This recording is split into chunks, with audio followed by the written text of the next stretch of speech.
Okay. Hi guys. So it's semi-early in the AM and it's hot as hell. And I want to talk to you about not abs, maybe another day. I want to talk to you about the gut and stomach. A lot of you guys have a gut dysbiosis. You don't know why, and you don't even know. So again, in the last weeks, I've been getting like, not everybody can keto adapt. So there's all this conflicting information on the internet. So when all else fails, you strict people, watch what you stick in the old mouth. But for me, that keto is not just about macros. It's also about the lifestyle of keto. So really pay attention to these videos, because I'm often talking about trying to go down that rabbit's hole to the original problem of why you are inflamed, why you are overweight, why you cannot sleep, why you have burping, farting, colds, flus, gas, candida, you name it. Those are manageable things that people go through on a daily basis.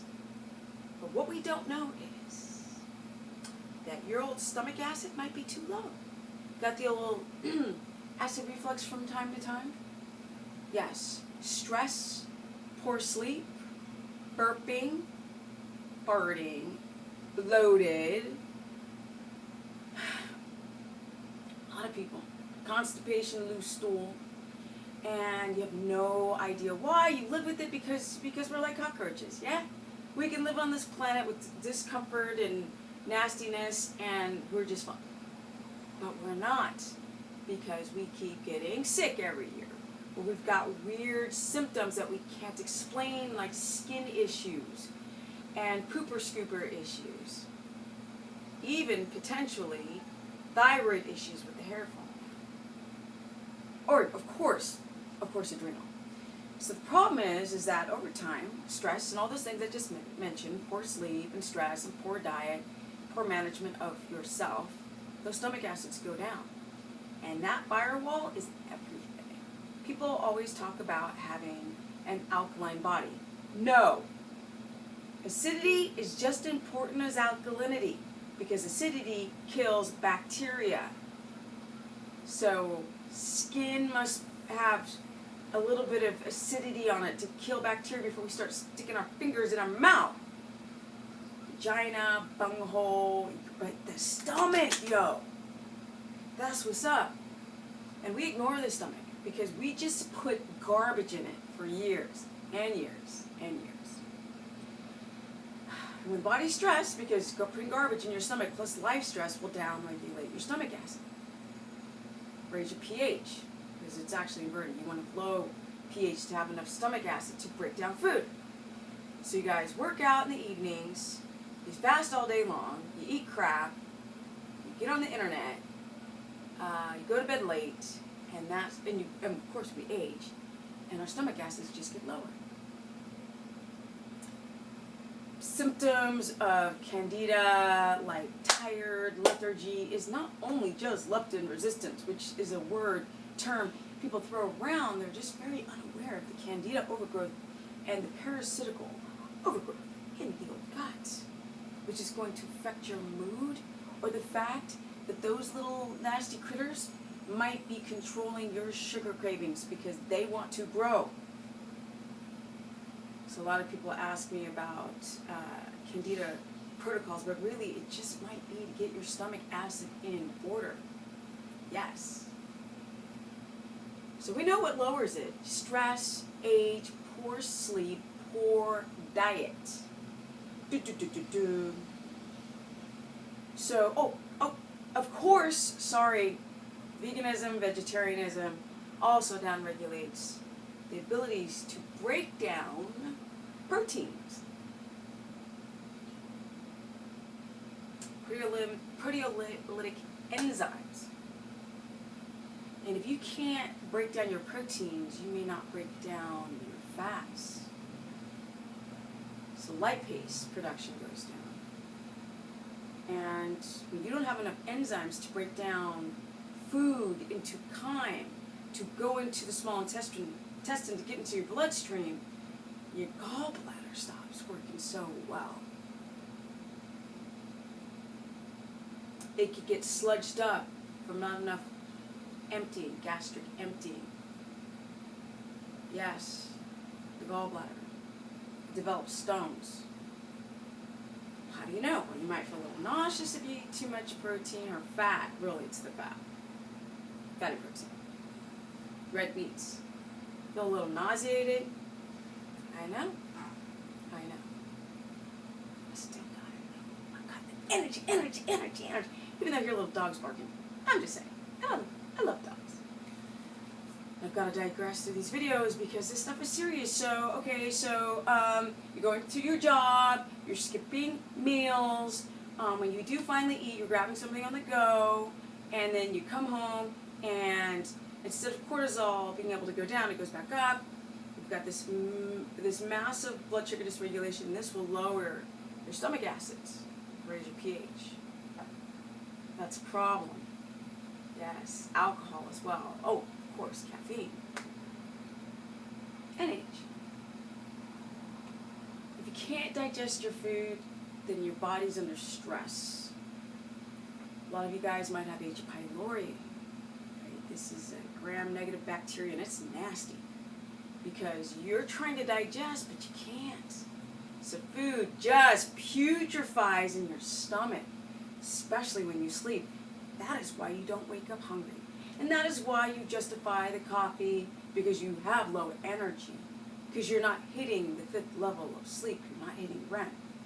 Your body's not repairing from the first half of sleep, which is your body. The second half is your brain. So you go for the coffee, which downregulates the stomach acid production. And you don't get enough red meats in, and you have too much carbohydrate. You skip meals, and that stomach acid goes lower. And the stomach's desperate ability to raise that acid level back up creates this reverse farting reaction. And you get the old GERD up in here. Carbohydrates are a big contributing factor to the acid reflux that you're experiencing. So do we take B18HCl? I get this question all the time. Do I take B18HCl? Pepsin. And I'm like, I really don't like to suggest supplements because who knows how people take them. They might OD on them. It might not be what they actually have. They might have this, and then I'm like, yeah, I take this. And generally speaking, that when you take B18, and if you have a warm burning sensation, then yes, your stomach acids are too low, so you would cut down to 1 and help add the stomach acid back in so you can start to heal the whole system that's totally junked up, including the gallbladder, which is getting clogged up from too low stomach acids and stress and carbs. Yeah, this is quite interesting. So people go through this all day long, which is why you're not adapting, a lot of you. Because this is an inflammatory response. You can't even think of it. You're like, what am I doing? I'm like doing everything perfect and my numbers aren't good. But listen to this. This is like really fascinating. So, yeah, you work out in the evening, your cortisol spikes, you're blasted awake in the evenings because your cortisol is up high. Because your body wants to slow down and digestion wants to slow down and your stomach acids are already low. You eat a little bit on the late side, you go to bed, food putrefies, you wake up not hungry, a little bloaty. I'm just saying. And then every type of like different food groups you eat cater to the bloatiness. And on top of that, you could have leaky gut from years of eating grains. And then having this cross-reactive reaction from dairy. It's a hot freaking mess. And on top of that, you can have a candida. So, B18HCl. Well, the instructions say take it with food at the start of eating. Don't do that. Take it with some little bit of protein, a little bit of fats, your basic macros split up, especially if they're ketogenic macros. Wait till you've got some food in there so that acid that you're adding does not irritate already a potential wound you have going on or creating an ulcer in the small intestine, which you wouldn't be aware of. So, you know, you can't just take this kind of stuff all these supplements and be okay. If you're getting a little weird after eating fat, maybe your gallbladder's a little annoyed, maybe your HCl levels are low. Ox bile salts might, you guys are malabsorptive. So a lot of you guys are like eating all this fat, but your body's not even using the fats or using the ketones because it's just going through you. You are malabsorptive, which is what I was talking about in the last video, which people who have low stomach acid are incredibly malabsorptive. And everybody's running towards the supplements. Oh, well, what supplement do I take? What vitamin D do I take?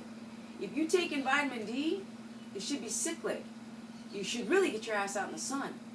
But you might want to take some ox bile salts, some digestive enzymes with your pepsin, B18HCl. But you really got to go find out if you're having any of these issues, if you're having any gallbladder issues, because people go and remove the gallbladder because they wait too long. Doctors are too aggressive to take out the gallbladder. As you guys, a lot of you women, so many women with gallbladder issues, they come to me, and if you have a gallbladder issue, if you have a gallbladder issue, if you have no gallbladder, you got to split up the fats.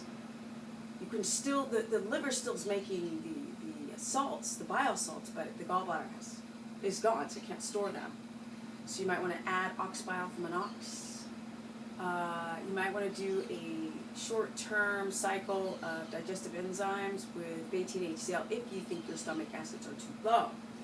But really, split up the fats. Yes, you might have to fat load throughout your day, so you don't have too much fat all at once.